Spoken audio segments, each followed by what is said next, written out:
Hello, students. Today we will discuss about the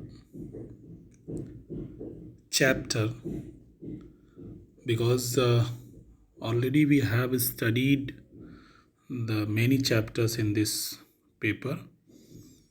Earlier we have discussed about the inflation. Today we will discuss about a new chapter. It is again a challenge for Indian economy. So try to understood the concept and importance. This is a picture you can see some medical equipments and the persons involved in medical treatment. You can see another picture. First you analyze the things, analyze the picture by your own common sense. Another picture you can see some buildings and some small houses, and it looks like slum. Another picture here stating about the schooling and this some exercise equipments also here, library, computer and classrooms you can see here. Another thing, the railway shapes, planes, trucks, buses, cars, scooters, roads, all things you can see here on images.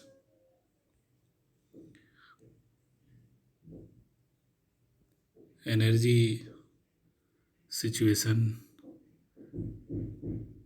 wind energy, solar energy, and here you can see the industry, setup of industry, telephone, computer, satellite related things, and your communication, the symbol of communication here, letter boxes, very traditional symbol of communication. Now students, guess the name of this chapter. After seeing the pictures, I hope you all are able to guess the name of chapter. Yes, it is a very simple and important concept for any economy. It is infrastructure. So students, today we'll discuss about the infrastructure. The name of chapter which today we'll study, that is infrastructure. So let's start.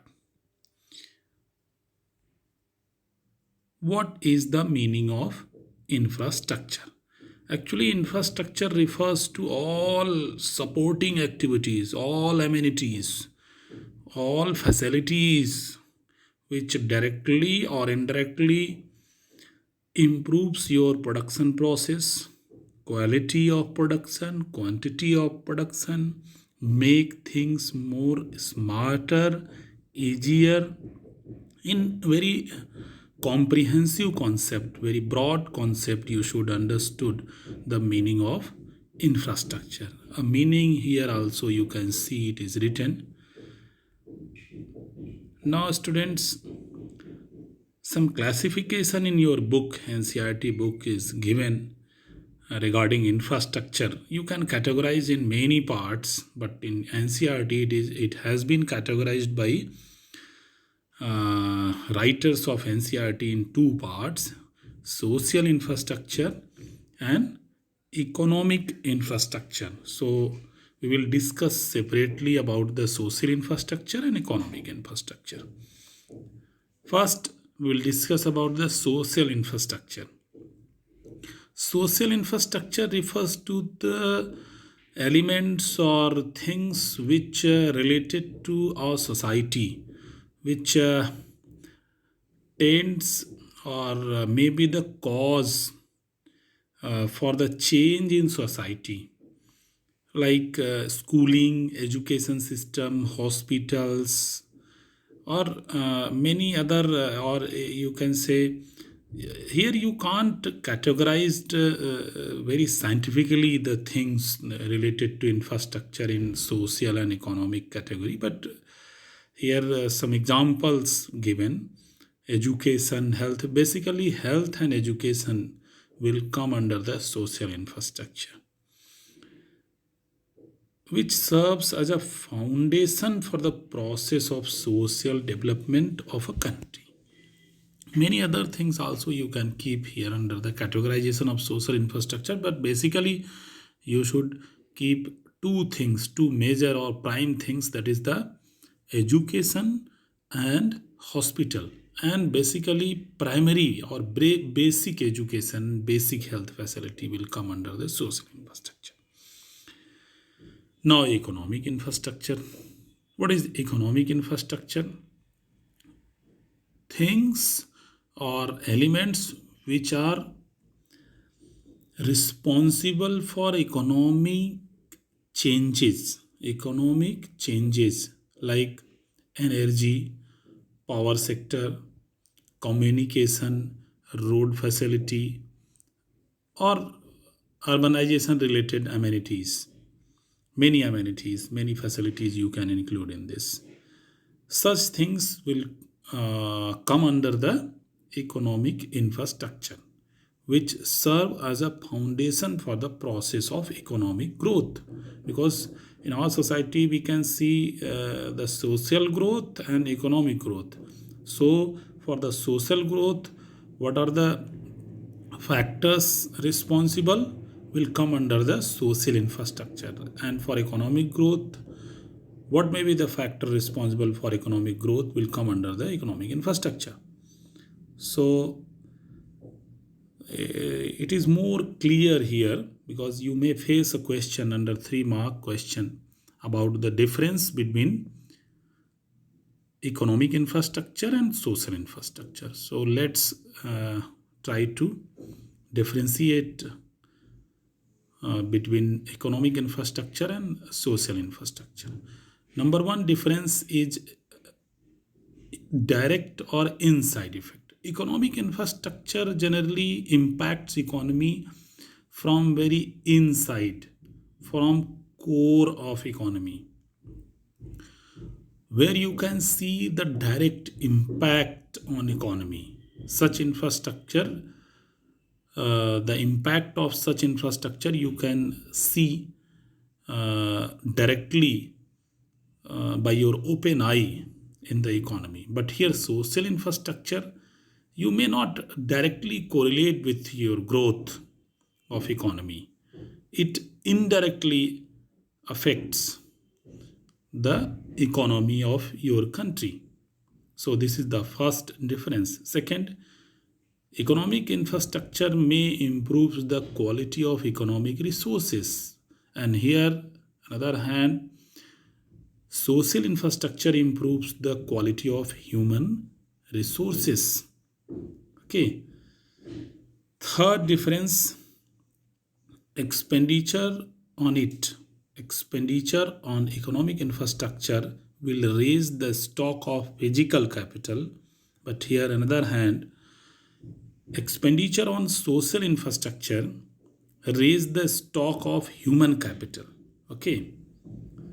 And fourth, economic infrastructure raise the process of economic growth, and here the social infrastructure raise the process of human development. So try to understood the difference between economic and social infrastructure, students. आर्थिक अवसंरचना का तात्पर्य है कि अर्थव्यवस्था में physical change कितना हो रहा है, रिसोर्सेज में किस प्रकार का चेंज हो रहा है, यह इकोनॉमी को इनसाइड मतलब अंदर से सुदृढ़ बनाता है या सुदृढ़ बनाने में सहयोग करता है. और सोशल इंफ्रास्ट्रक्चर, जिसे आप इनडायरेक्ट इम्पैक्ट के रूप में देख सकते हैं, बाहर से सपोर्ट मिलता, ह्यूमन कैपिटल बनेगा, लोगों के सोचने की क्षमता अच्छी हो जाएगी, सुदृढ़ हो जाएगी. ह्यूमन कैपिटल में आपको पता है क्या क्या हम लोग कंसीडर करते हैं मॉडर्न डेज में HDI के through. What are the elements of HDI? Already you all are aware about it. So there is no need to explain about the human capital. You already studied under chapter number 5 about the human capital formation and human capital. Okay. So students, let's move. Now you are able to make relationship between economic and social infrastructure. You should able to make relationship or establish relationship between economic and social infrastructure. How you can state the relationship between both? Just try to understood. एक के बिना दूसरा possible नहीं है. Both are the sides of a coin. एक सिक्के के दो पहलू हैं ये दोनों. एक के बिना दूसरे का काम नहीं चलेगा. ये क्वेश्चन आ सकता है या आपके वाइवा में एग्जामिनर द्वारा पूछा जा सकता है. सो आप इसको एनालाइज करिए. इकोनॉमिक इंफ्रास्ट्रक्चर, मान लीजिए आपके पास रिसोर्सेज हैं, फिजिकल कैपिटल है, सब कुछ है, लेकिन आप उसे अच्छे से रखेंगे कब? उसका अच्छे से यूटिलाइजेशन कब करेंगे? जब आपके पास अच्छी स्वास्थ्य सुविधा होगी, आप पढ़े लिखे होंगे, समझदार होंगे, हैंडल कर पाएंगे. यानी social infrastructure and economic infrastructure both are complementary things, both are supplementary things, both are not substitute things. Okay. एक दूसरे के बिना काम चल ही नहीं सकता इकोनॉमी में. ठीक है, तो इस बात को ध्यान में रखेंगे. Now, importance of infrastructure. Try to understood the importance of infrastructure, students. What may be the importance? How you can list the importance? कैसे आप रेखांकित करेंगे कि ये इंफ्रास्ट्रक्चर कितना महत्वपूर्ण है? वही तरीका है. एक एक पॉइंट को लीजिए, उसे कोरिलेट करिए. सबसे बड़ी चीज़ आपकी इकोनॉमी के लिए क्या है? इकोनॉमिक डेवलपमेंट है, प्रोग्रेस है, ग्रोथ है. All three are very different things. Growth, development, progress already you have studied in class 10th. ऐसा मैं मान लेता हूँ, क्योंकि ये सारी चीज़ें आप क्लास 10th में पढ़ चुके हैं. तो हम प्रोग्रेस की बात कर रहे हैं, देश के प्रोन्नति की बात कर रहे हैं, उन्नति की बात कर रहे हैं. How infrastructure contributes in this? First, by raising the productivity. Infrastructure अच्छा होगा, रोड अच्छा होगा, क्लीन वाटर अवेलेबिलिटी होगी, सैनिटेशन होगा, एडमिनिस्ट्रेशन होगा, इंश्योरेंस होगा. किसी को किसी के काम में अनावश्यक दखलंदाजी करने की ज़रूरत नहीं होगी. तो निश्चित रूप से, निर्विवाद रूप से क्या होगा? प्रोडक्टिविटी बढ़ेगी. The amount of production per unit will be increased. In technical language, you can say like this, being a student of economics. मान लीजिए एक व्यक्ति काम करके महीने भर में कोई भी एक उत्पादन की इकाई ले लीजिए, आप प्रोडक्शन यूनिट ले लीजिए. मान लीजिए वो पेन ही बना रहा है, लिखने वाली पेन बना रहा है, तो 200 पेन बना रहा था. लेकिन अगर इंफ्रास्ट्रक्चर और अच्छा हो जाए तो शायद वो 400 पेन बनाए. तो प्रोडक्टिविटी बढ़ गई. एक ही आदमी है, एक ही मशीन है, लेकिन 200 की जगह 400 वो उत्पादित कर पा रहा है. Now second importance is provides employment. When you have infrastructure, आपके पास रोड भी है, इलेक्ट्रिसिटी भी है, इलेक्ट्रिसिटी अवेलेबिलिटी भी है, इलेक्ट्रिसिटी का वायर ही नहीं, अवेलेबिलिटी भी है, क्लीन वाटर अवेलेबिलिटी, इंश्योरेंस है, एडमिनिस्ट्रेशन है, सब कुछ है, बहुत बढ़िया है. तो आपके यहाँ फैक्ट्रीज लगेंगी, प्रोडक्शन यूनिट्स लगेंगी, और प्रोडक्शन यूनिट्स लगेंगी तो ऐसे तो काम करेंगे नहीं प्रोडक्शन यूनिट्स, उसमें लोग भी लगेंगे, और लोगों को लगना एम्प्लॉयमेंट बढ़ाएगा. So again it is fruitful for your economy. So this is the positive contribution of infrastructure in economy. Third is it attracts foreign investment. Foreign investment, generally here we will talk about the FDI. FDI और FII दो प्रकार का होता है foreign investment. FDI and FII. FDI की बात करेंगे, foreign direct investment.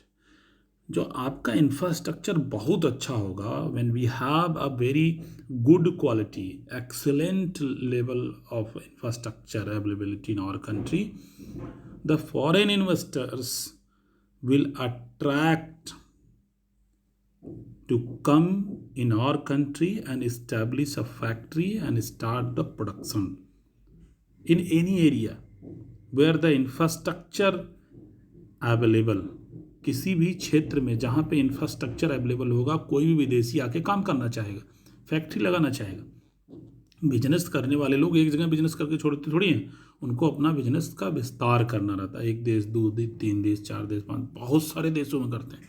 जैसे आप छोटे लेवल पे एक गांव में किया, फिर शहर में किया, फिर एक शहर में किया, दो शहर में किया। आप कहानी सुनते हैं ना, जो सक्सेसफुल पर्सनालिटीज़ हैं, बिजनेस पर्सनल्स हैं, आज उनकी कहानी सुनिए, कैसे स्टार्ट करते हैं, कैसे विस्तार करते हैं। ऐसे सब कोई चाहता है, लेकिन कहाँ करेंगे? जहाँ लूटपाट हो रही है? नहीं। जहाँ रोड नहीं है? नहीं। जहाँ पानी नहीं है? नहीं। जहाँ ये सारी चीज़ें हैं, जहाँ उन्हें दिक्कत नहीं है, जहाँ उन्हें इंश्योरेंस है सिक्योरिटी का, जहाँ वो अपने आप को सिक्योर फील करेंगे कि भैया यहाँ चलो लगाएं, गुजरात में लगाएं, जहाँ ट्रांसपोर्टेशन है। हाँ, अब वो किसी आदिवासी इलाके में जहाँ पे तथाकथित बहुत सारे डिस्टर्ब करने वाले एलिमेंट्स इन्वॉल्व हैं, वहाँ पे अगर इस तरह का इस्टेब्लिशमेंट वो सोचते हैं, तो that is not rational behaviour. वो एक एक्सेप्शनल केसेस हो जाएगा। हम एक्सेप्शनल केसेस की बात नहीं कर रहे। सो एफडीआई फॉरेन डायरेक्ट इन्वेस्टमेंट और एफआईआई फॉरेन इंस्टीट्यूशनल इन्वेस्टमेंट, दोनों में थोड़ा फ़र्क बता देते हैं। फॉरेन डायरेक्ट इन्वेस्टमेंट में आप समझ लीजिए कि जब कोई व्यक्ति इन्वेस्टमेंट करने के लिए आता है, तो वो पूरे साजो सामान सज्जा के साथ आता है। मतलब वो ज़मीन खरीदेगा, फैक्ट्री लगाएगा, सारी टेक्नोलॉजी लेके आएगा, मशीन लेके आएगा, सब कुछ एक फिजिकल फॉर्म में सेटअप करेगा, इस्टेब्लिश करेगा।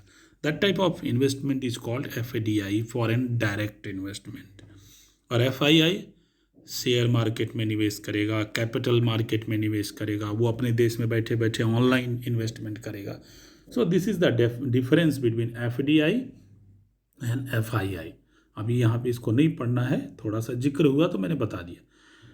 facilitates outsourcing, this is another importance of this infrastructure, facilitates outsourcing। Outsourcing you studied under the chapter 3, LPG model, liberalization, privatization and globalization। Under globalization you studied about the BPO, KPO, HPO, LBO, many types of outsourcing।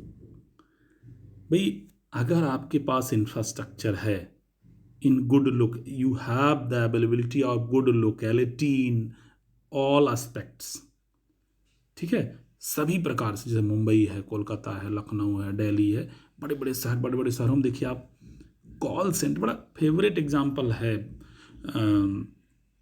Outsourcing का, call centres. Company America की, उसके customer all over world, company America की है, लेकिन उसने एक office खोल रखा है मुंबई में, जहाँ पे इंडिया के लोग बैठे हुए हैं, और उस कंपनी में कोई प्रॉब्लम आती है, उसके प्रोडक्ट से रिलेटेड कोई प्रॉब्लम आती है, तो उसे सॉल्व करते हैं।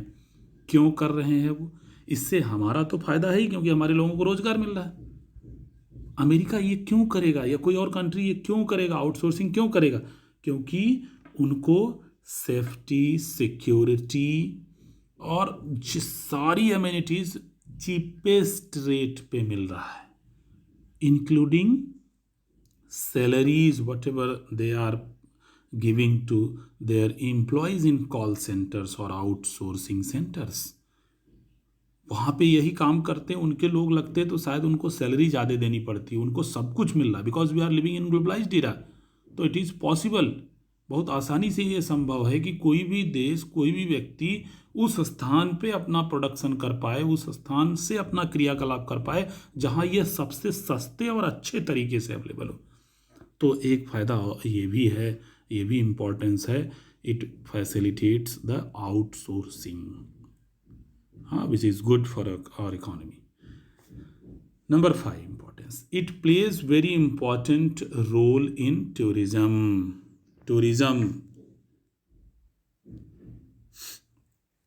टूरिस्ट आते हैं ना, फॉरेन टूरिस्ट, वो वहीं जाते हैं जहाँ पे रोड अच्छा है, जहाँ पे कोई हेरिटेज है, जहाँ पे उनको, अब ऐसे जगह नहीं जाएंगे कि जहाँ पे उनका पर्स चोरी हो जा रहा है, गाड़ी पलट जा रही है, वो ऐसे जगह जाए और जहाँ पे लाइट नहीं है, पानी ही नहीं मिलता।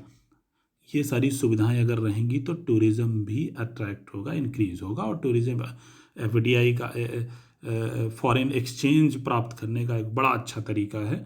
तो ये भी एक बड़ा इम्पॉर्टेंट बात है अगर आपके पास इंफ्रास्ट्रक्चर अच्छी क्वालिटी का है तो।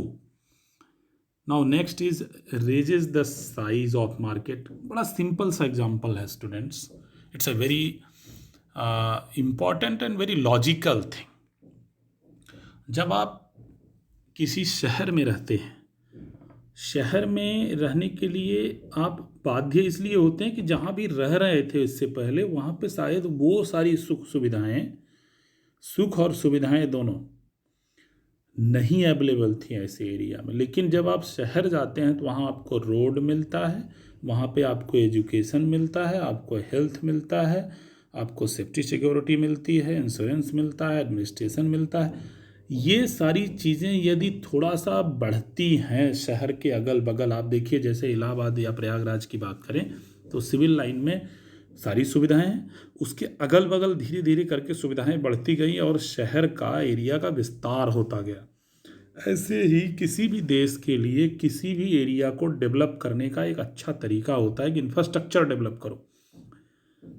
एक बड़े अर्थशास्त्री हुए हैं हर्षमैन साहब, उन्होंने एक कॉन्सेप्ट भी दिया था अनबैलेंस्ड नॉन बैलेंस्ड ग्रोथ का। तो उसमें उन्होंने एसओपी और डीपीए की बात करते हैं, एसओसी और डीपीए की बात करते हैं, social overhead capital and direct productive activity.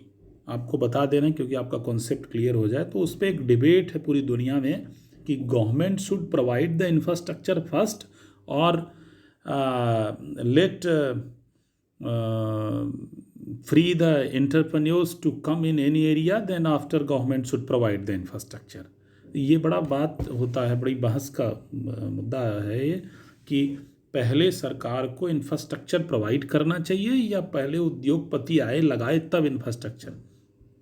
तो ये बड़ा, लेकिन ये अभी भी कंक्लूज़न में कन्वर्ट नहीं हुआ है कॉन्क्रीट कंक्लूज़न में, और डिबेट का विषय है। बहुत सारे अर्थशास्त्री, बहुत सारे विद्वान ये मानते हैं कि पहले इंफ्रास्ट्रक्चर प्रोवाइड करा जाए तब, और बहुत सारे लोग कहते हैं कि पहले लोग प्रपोजल दें कि हम यहाँ इस्टेब्लिश कर दें तब आप वहाँ पे प्रोवाइड कराइए, नहीं तो बेकार चला जाएगा। जनरली कंट्रीज़ पहले वाले ऑप्शन, सोशल ओवरहेड कैपिटल पहले प्रोवाइड के अट्रैक्ट करने का प्रयास करते हैं, क्योंकि कंपटीशन बहुत ज़्यादा है दुनिया में। जो अच्छा इंफ्रास्ट्रक्चर प्रोवाइड करेगा उसी के यहाँ लोग जाएंगे। तो आप वेट नहीं कर सकते कि पहले कोई कंपनी आए प्रपोजल दे तो हम वहाँ पे इंफ्रास्ट्रक्चर, ये आज के एरा में आपका एक कंक्लूजन बन सकता है। Raises size of the market, so likewise like this a country, a market, a state or district or city can raise the size of the market by providing the good quality infrastructure. And ultimately all these things combinedly, above 6 things, make this thing possible. Economic development. What is development? Development means gradual improvement in all aspects of our life. So when all will happen, it automatically will take place. Okay, so this is about the infrastructure, importance of infrastructure. Now the state of infrastructure in India. Now what is the situation of infrastructure in our country now? It is based on NCERT material or things whatever given in NCERT. Just I want to state it, explain it, because we have to limit our lecture or explanation according to the syllabus of CBSE and NCERT. So according to the data available in your book, India's India invests near about only 5%, 5 to 6% of its GDP on infrastructure, which is very low. This is far below that of China and Indonesia. अब ये दो देश से भी काफ़ी नीचे infrastructure पे हम खर्च करते हैं. Now, second point which you should know, that is the with government private sector in joint partnership with the public sector is also playing very important role in the infrastructure development. No doubt about it. Many PPP model running in our country regarding infrastructure, basically in road construction area, road related infrastructure, we can see PPP model, public private partnership model. So it is a very successful model. We should go through it. And next thing is, India needs to develop its infrastructure, especially in the area of rural energy requirement. It's an area where we are lacking a very big gap, we can see regarding this. So we have to focus on rural energy requirements, water, basic amenities, and sanitation. These are things which are lacking in rural areas. So we have to focus on such areas. Okay. So separately we'll talk about the energy and health sector because it is mentioned in your NCERT book. Energy is an important input of most of the production process and consumption activities. There should not be any doubt about it. It is mentioned line in your NCERT book. Energy, the importance of energy, stated everywhere you required energy. Without energy, nothing is possible. Nothing, कुछ भी संभव नहीं. Energy required on each and every step of our life. So this is the importance, production and consumption anywhere. Now, sources of energy. What are the sources of energy? Commercial sources and non-commercial sources. Both comes under the conventional source of energy. Commercial means coal, energy from coal, petroleum and electricity. Non-commercial sources, लकड़ी से जो energy, जो traditional तरीके से जो कुछ भी energy के सोर्सेज हैं उनको हम इंक्लूड करेंगे नॉन कॉमर्शियल में. और कंबाइनली कॉमर्शियल और नॉन कॉमर्शियल को हम अगर कैटेगराइज करें, again students try to understood this is not the subject of pure science. So here there is no any specific categorization that this will come under this will come under this. So some symptoms and basis and regions we can categorize the things here. Commercial, non-commercial source of energy comes under the conventional, परंपरागत ऊर्जा के स्रोत जिसे बोलते हैं conventional source of energy. It also includes the natural gas, coal, petroleum. All these things will come under the conventional source of, जो हम परंपरागत हेरिडेटरी बहुत पहले से यूज करते चले आए हैं. Now, non-conventional sources of energy are renewable resources of energy. Like, अब कौन कौन, बहुत सारे ऐसे एनर्जी के सोर्सेस होते हैं जिनको हम रिसाइकिल बार बार जिनका क्षय नहीं होता, पतन नहीं होता. ठीक है. कन्वेंशनल सोर्स ऑफ एनर्जी में हम चीज़ों को डिस्ट्रॉय करते हैं, नेचुरल सोर्सेस को या फिजिकल को, जो भी है उसको हम डिस्ट्रॉय कर देते हैं. Once we used it lost. लेकिन यहाँ पे हम रीजनरेट करते हैं. कन्वेंशनल में रीजनरेशन पॉसिबल नहीं है. नॉन कन्वेंशनल में जनरली हम लोग regenerate, renewable source of energy की बात करते हैं नॉन कन्वेंशनल में. 100-200 साल पहले शायद ये संभव नहीं था, लेकिन आज ये हम नए तरीके ढूंढ लिए हैं. That's why it is called non conventional. Conventional का मतलब होता है परंपरा. तो ऊपर जो हम डिस्कस कर रहे हैं वो कन्वेंशनल, कोयला जलाओ, हीट जनरेट करो, बिजली उत्पन्न करो, that is conventional source of energy, thermal power. अभी भी डिपेंडेंसी उसी पे है. Later on will see. Non conventional source of energy are renewable resources of energy like biomass, solar energy, wind energy, tidal energy, etcetera. Okay. Consumption pattern of commercial energy. At present, commercial energy consumption is 65% of total energy consumed in India. That is conventional source of energy. Coal has the largest share. किसका सबसे बड़ा share है यह आपको पता होना चाहिए. किसका? कोल का। ये 1 नंबर में आ सकता है 55%, followed by oil eight 31%, natural gas at 11%, okay, and hydro energy at 3%. You can see the composition which we are utilizing today. Now non-commercial energy sources account for over 30%. जो आज के modern non commercial source of energy हैं वो कितने? 30% केवल. Now, power or electricity separately we'll discuss here. The most visible form of energy which is often identified with progress in modern civilization is power or energy. Electricity supply is matter for modern development, modern growth or progress of countries. ये बड़ी चमत्कृत बात है, आपका अमेरिकल वाली बात है. अगर जिसके पास एनर्जी का सोर्स मिल गया, इलेक्ट्रिसिटी सप्लाई हो गई, वो सबसे आगे होगा. इसी के दौड़ में लोग लगे हुए हैं. हमारा कॉम्पोजिशन क्या है? Different sources of energy. हाँ, आप देखिए थर्मल एनर्जी सबसे ज़्यादा मैं बात कर रहा था. थर्मल का मतलब तो गर्मी, हीट से जनरेट की हुई एनर्जी 70%. हीट से कोई चीज़ जला के उसको उसमें इतनी ज़्यादा हीट क्रिएट करके जो काम करते हैं, जो एनर्जी जनरेट करते हैं, that share 70%. Hydro and wind energy 28%. Hydro मतलब जलीय शक्ति जो टरबाइन लगा के जनरेट करते हैं, पानी की बौछार लगा के उसके ऊपर टरबाइन घुमा के, या विंड एनर्जी पवन चक्कियाँ लगा के, तो वो 28% अकाउंट करता है. Nuclear energy only 2%. इधर काम करने की बहुत ज़्यादा ज़रूरत है, और शायद कुछ बड़ा 3% का अराउंड हो गया, but data I written from the NCERT, it is mention like this. So here we can't change anything. Now some challenges in energy sector or electricity sector. Basically in electricity sector, insufficient installation capacity. Number one is insufficient installed capacity. Whatever capacity we have, we couldn't install it in full-fledged manner. Okay, means we are not utilizing. Here the next point cover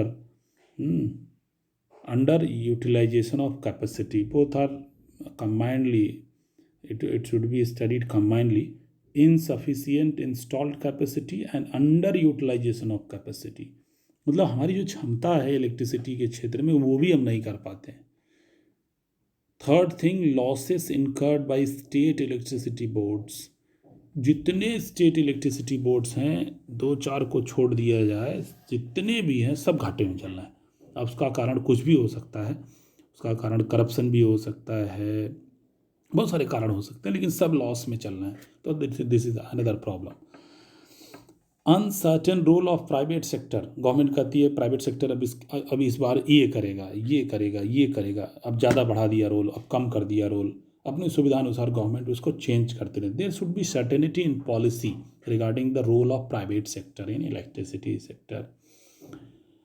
public unrest, कुछ भी गड़बड़ होगा तो पोल गिरा देंगे, तार काट देंगे, कुछ जला देंगे, ग्रिड ही जला देंगे पहुंच के, तो ये पब्लिक अनरेस्ट भी इसमें डैमेज करता है. शॉर्टेज ऑफ रॉ मटेरियल, जिससे जनरेट करते हैं वो रॉ मटेरियल भी shortage. These are the challenges. ये चुनौतियां हैं. इसको पॉइंट करके आपको याद करना होगा. कम से कम 4 से 5 पॉइंट आप अगर याद रखेंगे तो 3 लिख पाएंगे एग्जाम में. ट्रांसमिशन एंड डिस्ट्रीब्यूशन लॉसेस, ये बड़ी समस्या है. ट्रांसमिशन एंड डिस्ट्रीब्यूशन लॉसेस, जो इलेक्ट्रिसिटी जनरेट होती है तो उसको घर घर पहुंचाने में जो ट्रांसमिशन लॉस होता है. आप देखिए स्पार्किंग होती रहती, कहीं तार गिर गया, कहीं कुछ जल रहा है. लोग, अब कहना नहीं चाहिए, कई बार देखने को मिलता है कटिया मारते हैं, कटिया लगाते हैं, उससे बहुत लॉस होता है. आप देखिए लाइट कटती है, जलता है, ट्रांसफार्मर जलता है. तो transmission and distribution loss is also a big challenge. And efficiency required in operation of the whole sector, electricity sector, because here we are lacking in efficiency of operational in operational aspect. Operational inefficiency it is pointed here. Okay, so these are the some challenges regarding the electricity sector. Here, measures to meet challenges facing the power sector. भाई challenges हैं तो उसे उसको दूर करने के लिए उपाय भी होंगे. कैसे दूर करेंगे इसे? Reduce transmission and distribution losses. भाई ये समस्या है तो उसको दूर करेंगे, कैसे कम कर देंगे. अब उसके लिए कुछ भी मॉनिटरिंग सिस्टम लगाएं, कुछ भी मैकेनिज़्म लगाएं, कोई एक्ट लेके आएँ, कोई रूल रेगुलेशन लेके आएँ, कोई लॉ बनाएं, वो अलग बात है, लेकिन इसे रिड्यूस करना पड़ेगा. We can suggest only the method और measures to meet the challenges, to cope up the challenges. Next is improve plant load factor. जो लोड फैक्टर है, नेसेसरी लोड जो एक प्लांट पे होता है, वो एक प्रपोर्शन होता है, उसको मेंटेन करना है. ज़्यादा नहीं होना चाहिए, नहीं तो फेलियर होगा सिस्टम में और लॉस होगा. Promote the use of LEDs और modern tools to conserve the energy. आप देखिए बहुत सारे 3 star 4 star 5 star energy saving, energy सबसे कम एनर्जी कंज्यूम वाले इक्विपमेंट्स लगाइए जो लेटेस्ट है. अभी भी बहुत सारे अनअवेयर एरियाज़ में आप देखिए तो बड़े बड़े बल्ब टंगे रहते हैं, दिन भर जलते हैं, जबकि उसकी ज़रूरत नहीं होती है. आपके घर में एक हफ्ते जो लाइट जलती है, उनके यहाँ दिन भर में 500 का वाट जलता रहता है. ऐसे कोई अवेयरनेस ही नहीं है. फ्री का है क्योंकि बिल उनका एक मुश्त आता है, मॉनिटरिंग है नहीं. तो ये अवेयरनेस भी क्रिएट करने की ज़रूरत है. Encourage private sector participation. अभी हाल में यूपी गवर्नमेंट ने ऐसा करने का सोचा तो उस पर कुछ डिस्प्यूट हो गया, कुछ हड़ताल हुआ. आप देखिए चीज़ें बंद हो गई थी बीच में. तो एक उपाय ये भी हो सकता है कि प्राइवेट सेक्टर को दे दिया जाए, वो मॉनिटर करें प्रॉफिट एंड लॉस बेसिस पे. Okay, then hydel and wind energy sources, solar energy system, hydel energy system, wind energy system की तरफ मूव किया जा सकता है. बायोगैस जनरेशन प्रोग्राम भी चलाए जा सकते हैं, चलाए जा रहे हैं इनफैक्ट गवर्नमेंट्स के द्वारा. And atomic energy, it is a very big scope to go through the atomic energy sources. थोड़ा सा मुश्किल होता है, थोड़ा सा सिक्योर कम होता है, लेकिन एक बड़ा स्कोप है, तो इस तरफ भी ध्यान देना चाहिए. Now we will discuss about the health sector. Health is the holistic process. सब कुछ बढ़िया है, हेल्थ नहीं सही है कुछ नहीं होगा, सब बिगड़ जाएगा, सब खराब हो जाएगा. इसलिए कहा जाता है कि सबके ऊपर क्या है, हेल्थ. हेल्थ सही तो सब कुछ बढ़िया. तो holistic process related to the overall growth and development of the nation. Growth and development with mental stability cum with your health, good health. So will discuss about the health. State of health infrastructure. There has been significant expansion in physical provision of health services and improvements in health indicators since independence. There will not be any doubt about it. सुधार निश्चित रूप से हुआ है. Public health system and facilities are not sufficient for bulk of population. It's again a reality. Point number 2, you can see it's again a reality. This has been discussed and we are discussing about this. Public health system and facilities are not sufficient for bulk of population. अभी आप देखिए in the era of COVID-19, अब ये corona virus के काल में आप देखिए कि हमारी मेडिकल फैसिलिटीज़ की पोल खुल गई. हमारे यहाँ जनता जितनी है उस प्रोपोर्शन में बेड्स नहीं थे. आप देखिए बड़े बड़े टेंट्स में उपबंध करने पड़े, व्यवस्था देनी पड़ी गवर्नमेंट्स को. हालांकि उसमें बड़ा अच्छे से मैनेज करने का प्रयास किया गया और कमोबेश गवर्नमेंट ने मैनेज भी किया, लेकिन एक आई ओपनिंग थिंग है. So public health system and facilities are not sufficient. It is not sufficient at. So we should try to make it sufficient. There is a wide gap between, next point, there is a wide gap between rural urban areas and between poor and rich in utilizing healthcare facilities. Yes, it's again another reality which we should know. There is a big gap between rural and urban health facilities. Or regarding availability of medical facilities to poor and rich. If you have money, you can avail the facilities, modern facilities regarding health, but if you haven't enough money, you can't. You have to left yourself or die. This is the reality. इससे बड़ा दुर्भाग्य कुछ नहीं हो सकता जो आज भी हमारे समाज में है। This is the reality, so we should take care of such things. And related, women's health across the country has become a matter of great concern with report of increasing cases of female parricides and mortality। आप देखिए, भ्रूण हत्या, कन्या भ्रूण हत्या, महिलाओं के संदर्भ में medical facility and awareness it's lacking extremely. अभी भी बहुत ज़्यादा अभाव है, अवेयरनेस का अभाव है या अवेलेबिलिटी नहीं है। Last priority is given to the women in our society in all aspects. It's reality, I can say, except few cases, few areas. मुश्किल से 7 से 8% या 10% फैमिलीज़ में महिलाओं को बराबर का सम्मान हिंदुस्तान में या किसी भी देश की बात तो नहीं कर सकते, हम अपने आगे बात करते हैं, दिया जाता है। It's reality. उनको बराबर का अधिकार, उनको भी प्रथम चरण में, प्रथम लाइन में। आप देखिए, परिवार में भी सारी चीज़ें, किसी के भी मिडिल क्लास फैमिली में देखिए, महिलाएं बाद में खाती पीती हैं, आपको पहले देंगी। बॉयज़ को, मेन को पहले मिलेगा, पहले चीज़ें होंगी, फिर वीमेंस को मिलता है। This is the reality, so we have to think over it. Okay, now the next thing, not next, it's a part of that earlier slide. Regulated private sector health services can improve the situation and at the same time, अभी एक उपाय बताया जा रहा है कि private sector को मनमाना नहीं छोड़ सकते। Regulated private sector health services can improve the situation.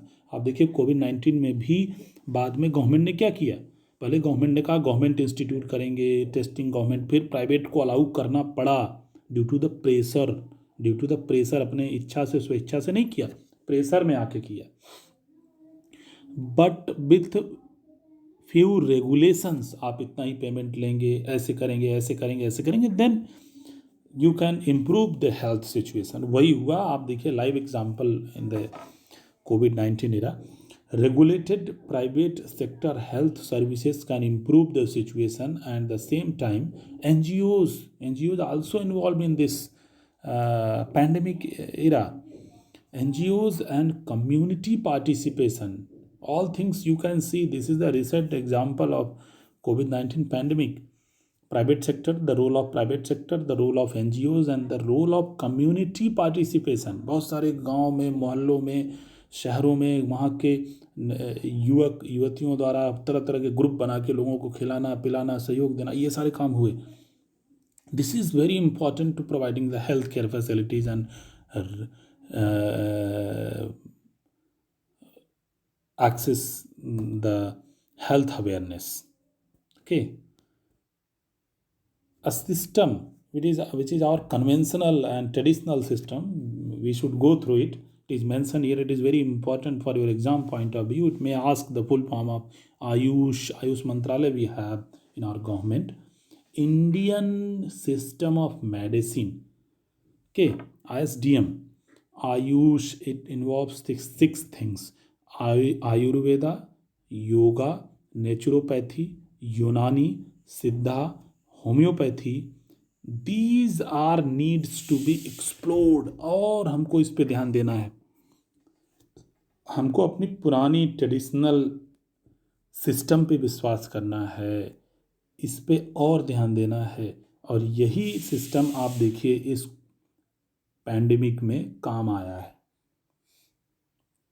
Now few current developments students will discuss which not mentioned in your NCERT book, because we are studying here today in November 1st 2020, so we have to correlate the things with our current economic situation. What are the plans and plannings going on regarding the infrastructure availability? So recent government plans and expenditure and expectation will discuss to make our answer more unique in your exam to get the full marks। आप अपने उत्तर को कैसे और अलग और सटीक बना सकते हैं और जिससे आपको पूरा का पूरा मार्क मिलेगा। तो इसके लिए आपको करंट का अवेयरनेस होना ज़रूरी है, जानकारी होना ज़रूरी है। तो उसी के लिए मैं थोड़ा सा जानकारी आपको दूंगा। Recently the government had unveiled a national infrastructure plan planning to invest about 102 lakh crore in the infrastructure sector in the next 5 years.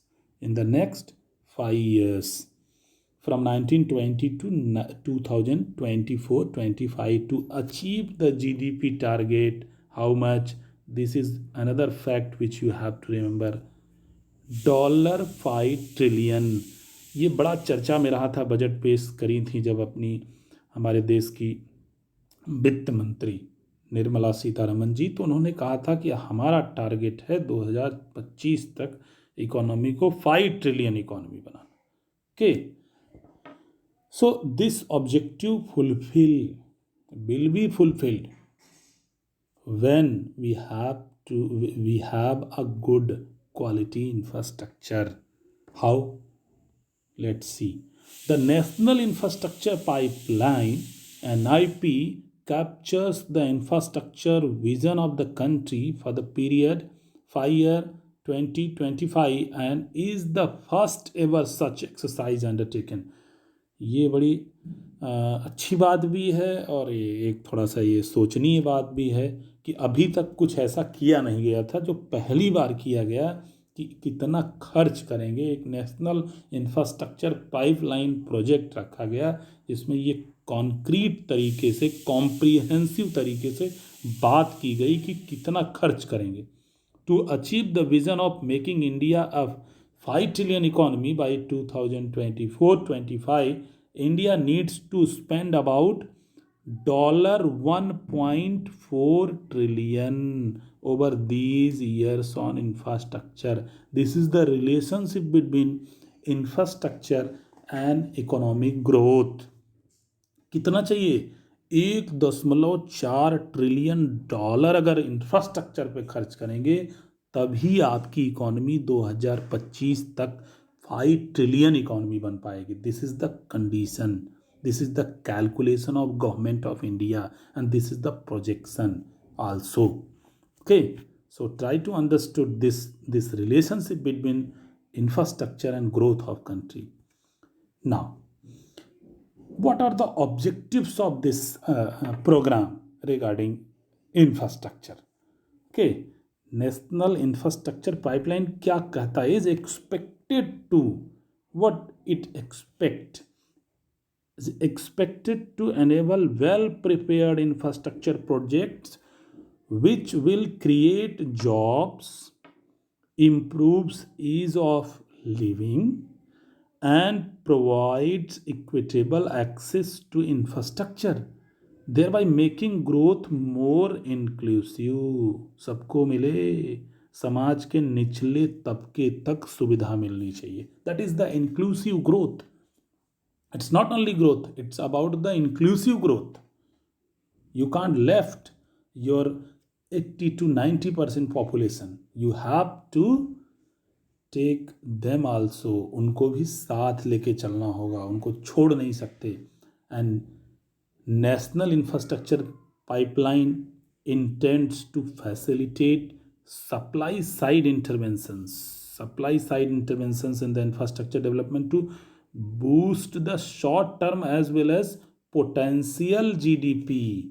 This is the important. Let's make your country smart, and once smartness come, everything will come. Supply side interventions boost short term as well as potential GDP, जो कुछ भी क्षमता है उसे use करो, GDP को बढ़ाओ। हमारी क्षमता है 5 ट्रिलियन इकोनॉमी बनने की, तो उसे लेके आओ। Improved infrastructure capacities will also drive the competitiveness of the Indian economy. Competition बढ़ेगा जब इंफ्रास्ट्रक्चर होगा, नई नई कंपनियां, नए नए फर्म, नए एंटरप्रेन्योर आएंगे तो क्या होगा? फ़ायदा होगा कंज्यूमर्स का, इकोनॉमी का। अच्छी गुणवत्ता की चीज़ें सस्ते दर पे मिलेंगी। We have the availability of good quality products at very cheapest rate due to the competition in this construction area or production area due to the availability of infrastructure. Okay, so these are the objectives of national infrastructure pipeline. Here, scope of this project. What are the scope? What are the projection or estimation? The infrastructure. This is the infrastructure investment is distributed between energy 24%, roads 19%, and urban areas, the urban development 16%, railways 13%, which combinedly come under कम 70%. ये सब जोड़ देंगे अगर तो कुल मिला के 70% खर्च यहाँ होगा. 24% एनर्जी पे, 19% रोड पे, 16% अर्बन डेवलपमेंट पे, 13% रेलवे पे, और कुल मिला के 70%. 30% remaining 30% will go into the irrigation यानी agriculture, rural and social infrastructure. वो by which we can see the combined effort.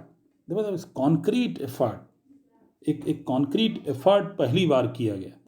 Now status of the project right now, what is the status of the project we will discuss.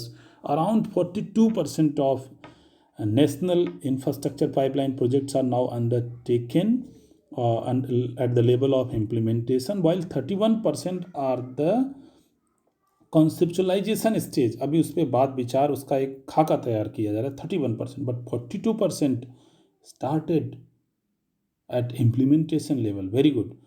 It is estimated that India would need to spend $4.5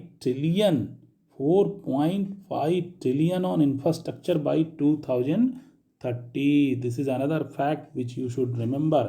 For what?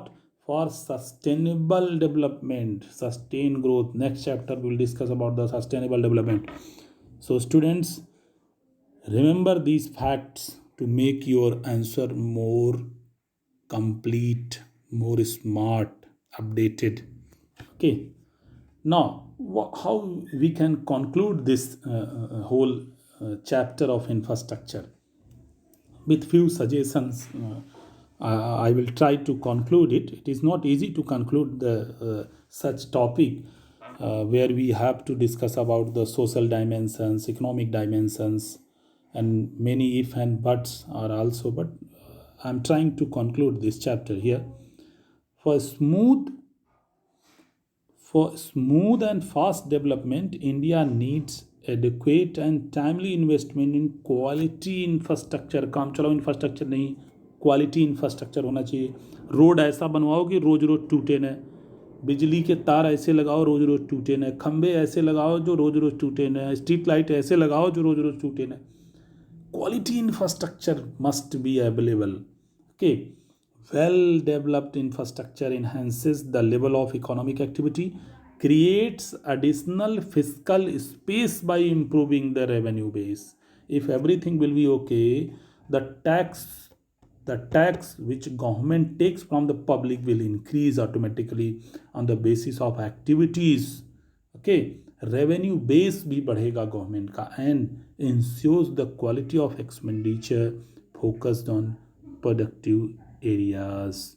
So 3 things you should remember: quality infrastructure which provides revenue base for the government, and it come from productive areas. It increases, it enhances the productive areas. So on this line government should go. And another thing, there is a need to develop a robust bond market for infrastructure companies to arrange the finance. Speedy resolution, कुछ भी dispute होता है भैया तुरंत सुलझाओ, उसको टांग के न रखो. हाँ, डिस्प्यूट्स को तुरंत ख़त्म करना है. और optimal risk sharing through better and balance PPP contracts. बाद में झगड़ा ना हो. पब्लिक प्राइवेट पार्टनरशिप एकदम कॉन्क्रीट बेसिस पे पहले से समझौते के आधार पर होना चाहिए. ओके.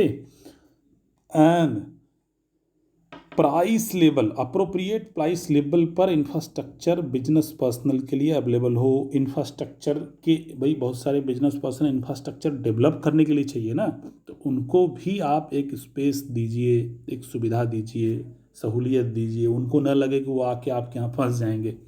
ठीक है, अप्रोप्रिएट प्राइस लेवल रखिए। There is a need to simplify, it is very important. लाल फीता साहिब रेड ट्रिज्म कहने के लिए तो हम 1991 से ही समाप्त कर दिए हैं, लेकिन आज भी आप कोई काम करने जाइए दफ्तर के चक्कर आपको लगाने पड़ते हैं। तो we should reduce it, remove it, such obstacles. There is a need to simplify administrative procedures to make them more responsive।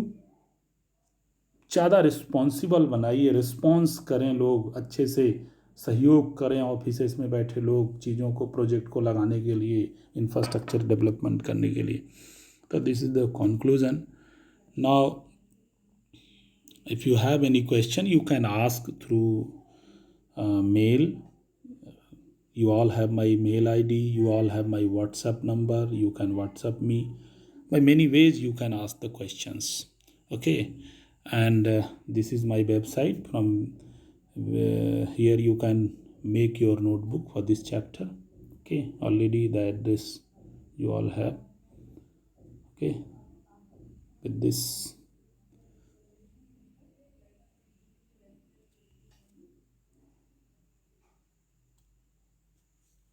thank you.